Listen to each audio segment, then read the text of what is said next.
today, finally, I'm going to give you my top 6 Asian black metal releases from the 80s and 90s. These are the earliest examples of what Asia was producing in the realm of black metal, and there are some fantastic, fine examples here.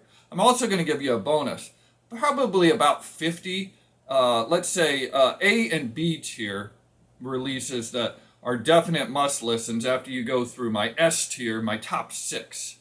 Now, to be able to do this, to group this is one continent in Asia, I understand the limitations. I understand the diverse regions and cultures and ethnicities and how unalike many of these nations are, which I'm going to list. But just for convenience sake, I'm going by the continent as I learned it as a child. I understand people say it's Eurasia, and I understand there are people who include Africa in the same continental group.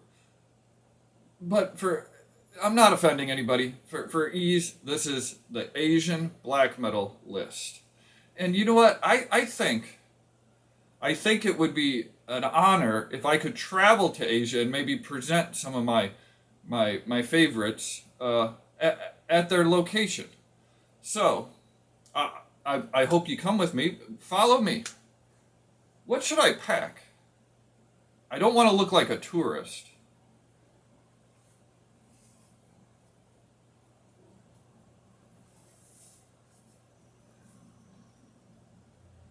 All right, come with me.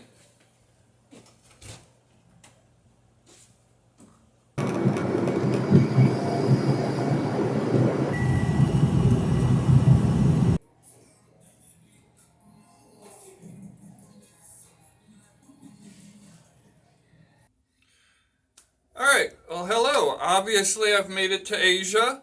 We're here in Singapore, actually. A tiny little country just south of Malaysia. I'll put it up on the map here so you can see where I am. And I'm here because we're going to talk about Asian black metal. We're going to start here in Singapore. Singapore, I want to bring to your attention Abhorer. Now, the album I want to talk about is 1996. They're Zygotical, Sabbatory, Anabapt. I'm not sure what language it's even supposed to be in, but it sounds evil. They have a very Finnish sound, that death black combination that was prominent in Finland, maybe like an arch goat. Very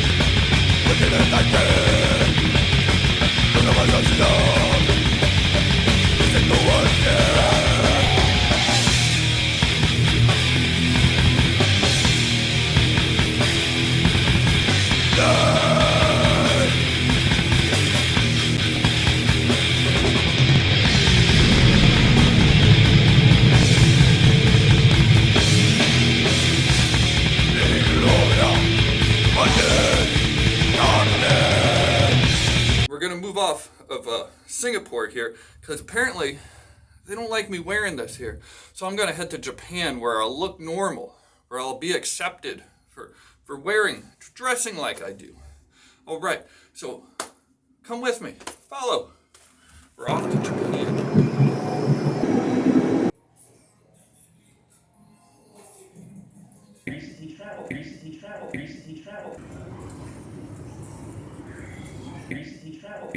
Recently traveled. As you can see, we've landed in Japan here. Another bustling, high GDP nation. So many lights, I don't know what's going on. We're going to sit here and we're going to talk about, we're at number 5 now. Number 5, my top Asian black metal, Japanese. It's a band known as Sabbat. They've been around for a while. There's also a British and English band called Sabbat, which plays a similar style. That Sabbat is more of a folksy thrash. This Sabbat is a black thrash, and they haven't really changed their style so much since they formed in the mid '80s. So they're very catchy.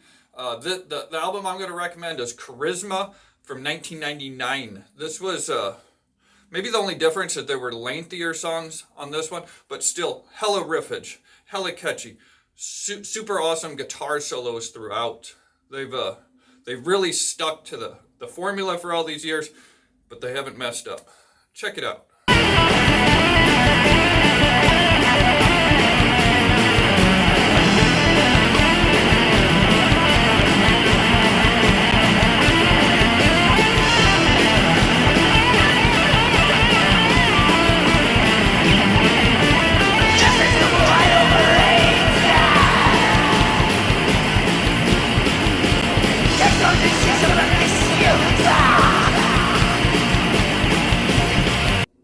So we're at number 4 now.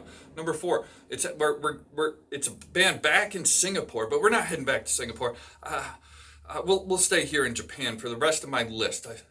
Then we'll travel around a little bit because I'm going to offer you a bonus. Obviously, I'm going to offer you a bonus. This is going to be a 50 deep bonus. Let's just say all the A and B tier stuff. Stick around for that. But right now, we're talking about the Singaporean band Impiety, 1996.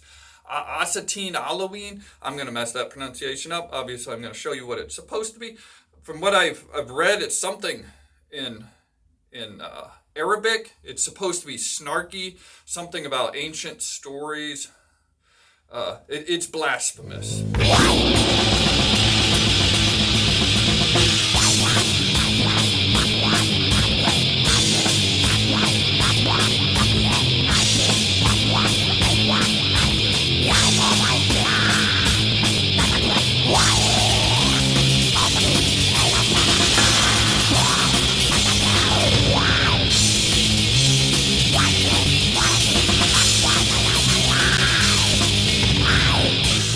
All right, another Singaporean band, also released in 1996. What a fantastic year. 1996 shows up on my list a lot. I don't know what was going on, but that was a fantastic year overall. And actually, if I were to draw a chart for all my favorite albums, I have noticed there seems to be a peak right around there between 95 and 98. For whatever reason, I didn't discover all these albums at that time. They just happened to be released at that time, but it was definitely a formative year for me. So, if whatever the reason, Sahar, Phenomistik from 1996, another Singaporean band, as I said. This is much more straight metal, black metal than some of their later releases, which this did lay a groundwork for, but their later stuff had more flashy, almost classically styled power metal elements, maybe even taking it beyond the black metal. But this one is still solidly black metal, but it still has some cool elements and stuff like that. Singaporean Sahar, 1996. Check it out.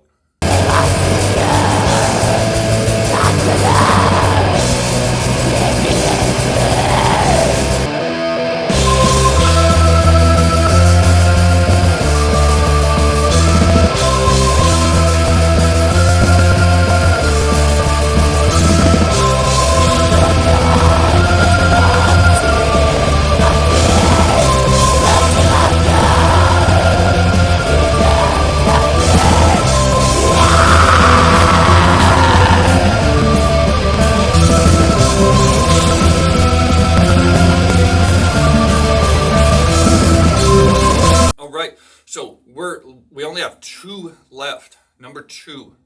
I'm sure you can kind of narrow it down who it's going to be. They're both in Japan, so we're going to stay here, obviously, in Japan. Sigh. They have several from which you could choose. I could choose. Anybody could choose because they're a great band. Formed late 80s, early 90s. They were in contact with Euronymous. Their first release, I believe, was on DSP. The short-lived DSP, which obviously also featured Burzum and Mayhem, Merciless, Abruptum. I can't remember who else was on DSP. Small roster, quality stuff. But Sigh, the one I want to recommend to you is 1999's. This is right on their cusp of introducing so many experimental and avant-garde elements, but still retaining the solid black metal bass. Scenario 4, Dread Dreams. For me, their next album is the absolute pinnacle, Imaginary Soundscapes, but that was released in 2001, so it doesn't qualify for this list. But this one is fantastic. I mean, it's at number 2. Check it out. Only 1 left. What could it be? I bet you it's released in 1996, right?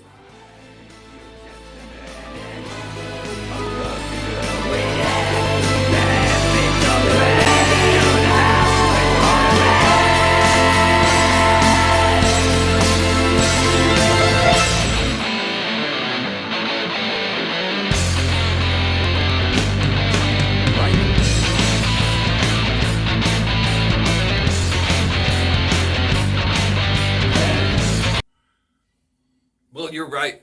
1996. It is Abigail. Abigail formed, I want to say 92 or early 90s.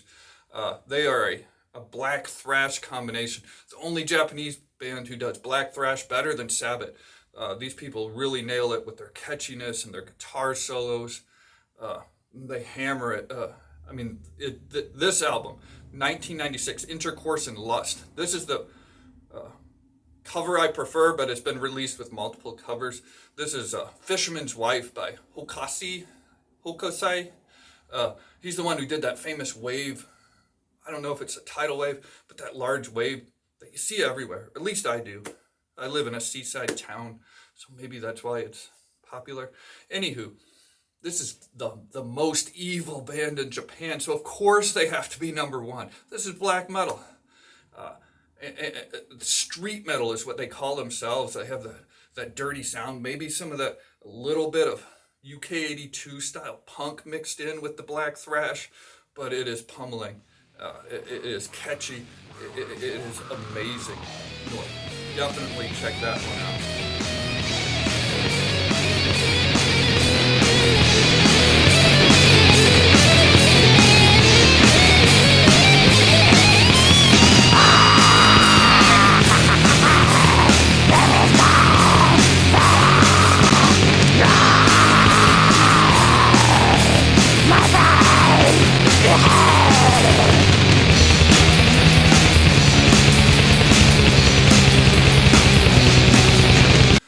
Thanks for sticking around for my top 6.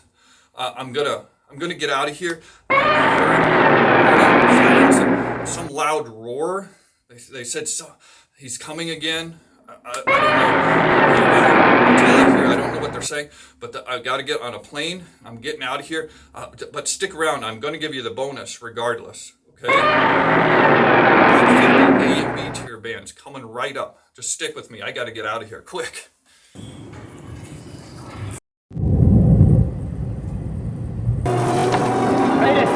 Mayday! Mayday, what the hell? Ah, hello. As you can see, we crashed in the jungle here. We're lost. I don't even know where we are. I don't know what nation we're in right now. But I still, I did promise you that list, that bonus list. So I donned my jungle gear, as you can see. We're doing some boonie stomping. Got to figure out where we are. But I did promise you that list, so I'm still going to go over that list while I try to get my bearings here.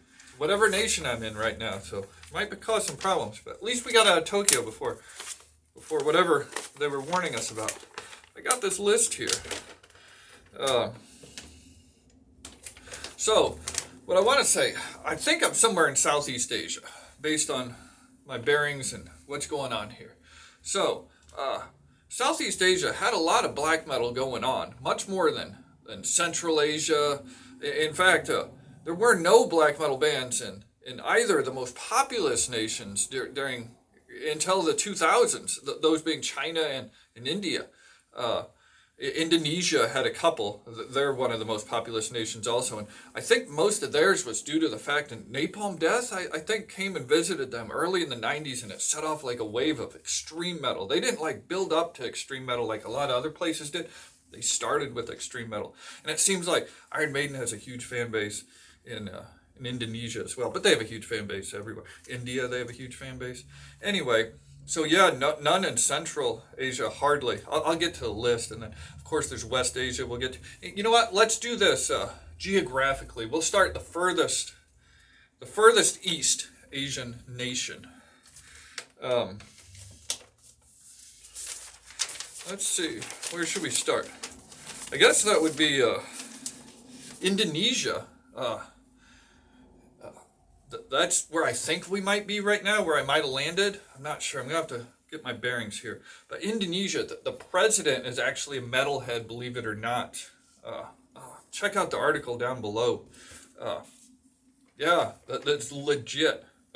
So for Indonesia, they didn't really have a black metal scene at all until the 2000s. It's not really a scene to this day, but it's Kekel is the one I would. They're more avant-garde. They had a lot of experimental stuff, but they started out as a death black metal band.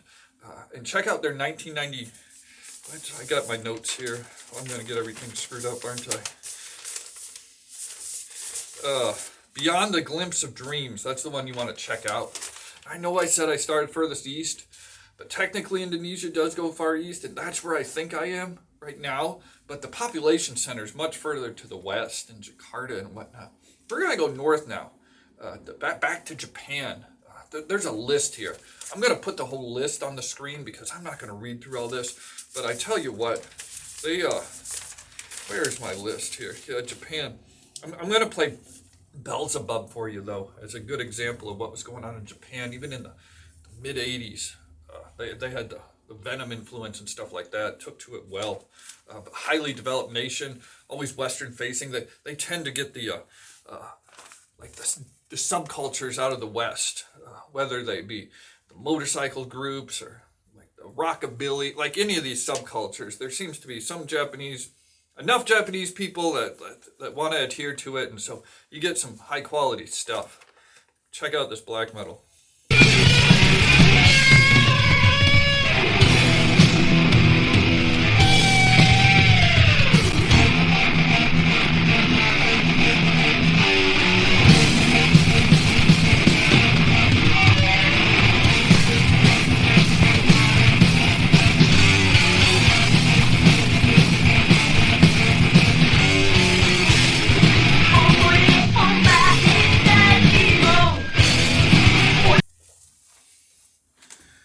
Right, and now a little bit further to the east, we have South Korea. Well, we also have North Korea, but obviously there's no black metal in North Korea to this day. I'm certain of that. I would bet a pretty penny on that fact. But in South Korea, there were 3 bands by the end of the 90s, and they were all quality. I recommend all of them. Moonshine is probably the best one. They're self-titled. And 𝙹𝚄𝙽𝙶, the Eyes of Tremendous Sorrow, and also Sad Legend. That's probably the most well-known. Sad Legend's probably the most well-known out of these bands. They're self-titled also. And then we want to move a little bit southwest to this archipelago. There's like 7,000 islands here. This is the Philippines, the Philippine Islands. There's only one I want to mention on here, 𝙹𝚄𝙽𝙴. They wisely changed the spelling of their name after this release in 1991, their demo. Check them out.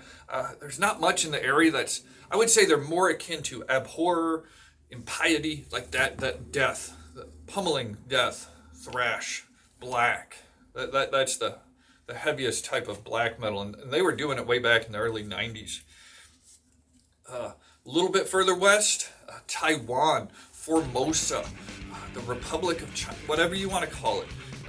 Chthonic, I'm sure you all know this one. They're pretty well known.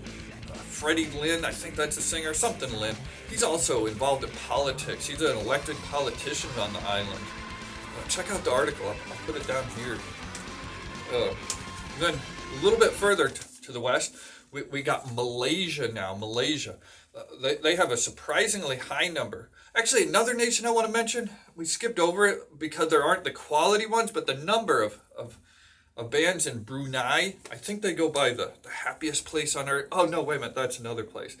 What do they call themselves? I think I took notes somewhere. I don't remember. It's a sultanate.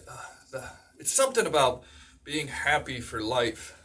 So they have a way different type of life than we're familiar with at all. Government, island nation. I think it's tucked on the same island that it shares borders with a couple other nations on the same island. Tiny little place. I don't think even 500,000 people, but they produced 6 black metal bands during the 90s somehow. Don't know. Don't understand that one. That one's an anomaly. Goes against the other evidence I see what allows a black metal scene to form typically. But anyway, where was I? Malaysia. They have tried banning. They've put fatwas. This is a Muslim nation. They put fatwas against black metal in particular, heavy metal in general back in the 80s, but in black metal in particular in the 2000s. So, but like reading articles and reading conversations, talking to people, it seems like they only issue these fatwas for particular events. So it might shut down a particular event, but that doesn't stop the genre from growing and developing and people having underground shows and stuff like that. It doesn't seem like it's really effective, but still, it's a bad thing to have the government want to come after you for your music. But that's another nation. I'm just going to put a list because they've done well for a while. I've been following Malaysian metal for a while now, probably 25 years. So really like where they've been coming along. Check out the list.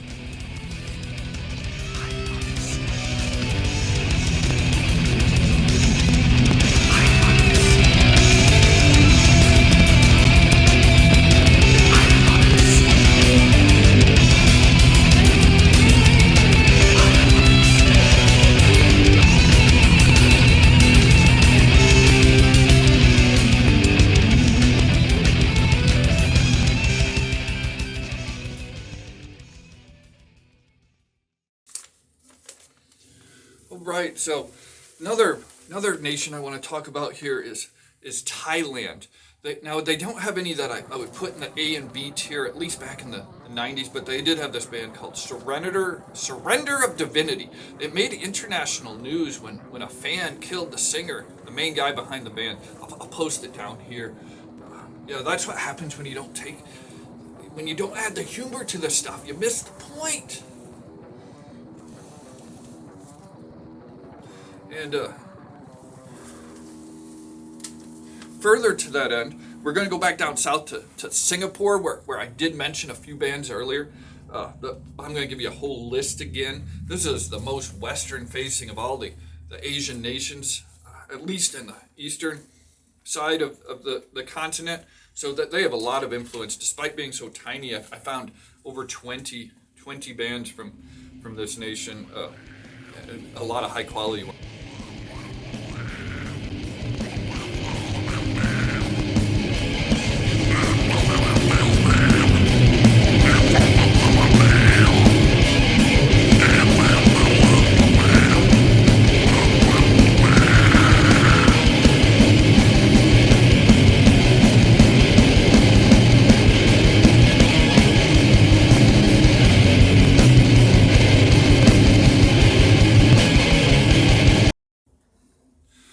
Now we're into Central Asia. These are the stands. Most of them are former Soviet republics. We have Uzbekistan. We have Turkmenistan. We have Tajikistan. Turkmenistan. I think that's the one they're shutting down the gates to hell. That's sad. What else is there? Well, there's Kyrgyzstan. Kyrgyzstan actually gave us Darkestra, who you're probably familiar with, but they've since moved to Germany and they've become well known and they're doing very well. But check out their 1999 album. That would be Pagan Black Art. This was recorded, I believe, before they moved to Germany, so this qualifies. But you also want to check out Kazakhstan. They had a band called Requiem. They released several albums. They were death black metal with some frilly guitar solos, very classically influenced type of death black. Check that out also. I'm going to put a link for all these down below. All right, we're way over into Western Asia now. Turkey. Now technically, the population center of Turkey's skewered way to the west, but Anatolia, I believe that's the name of the region that's eastward. So there we are. We're in Turkey. They had a few bands. A couple good ones. I would say Ominous Grief with their Reborn into the Night, Pagan, Heathen Upheaval, and Witch Trap, Witching Black are the top three. I would put them all in the B tier, but they're still very good. Check them out. And a little bit south of Turkey, we're heading to Lebanon. Cimmerian Path, it's their self-titled. It's pretty damn good. Check that one out also. And we're going to go a little further south to Israel, where Bishop of Hexen released their Archives of an Enchanted Philosophy, Grimoires, Requiem for the Light, and the most well-known, probably black death metal band from Israel would be Meshalek, As Jerusalem Burns. All quality stuff.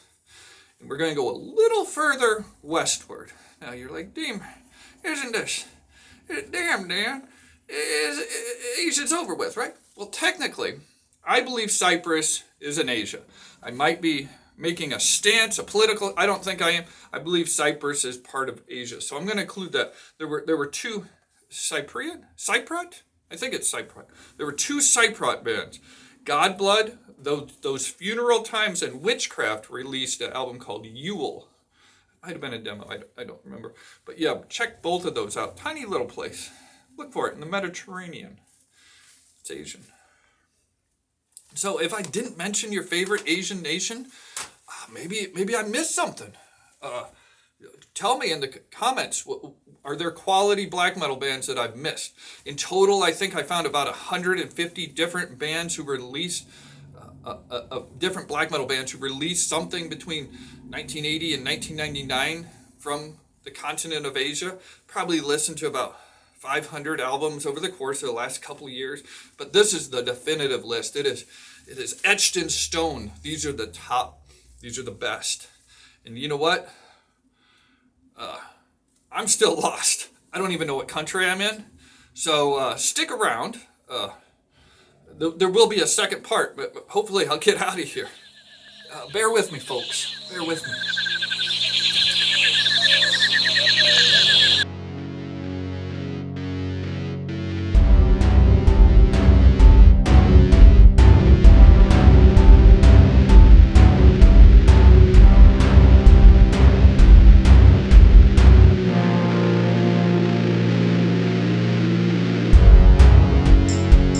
Physically, I'm obviously in Japan,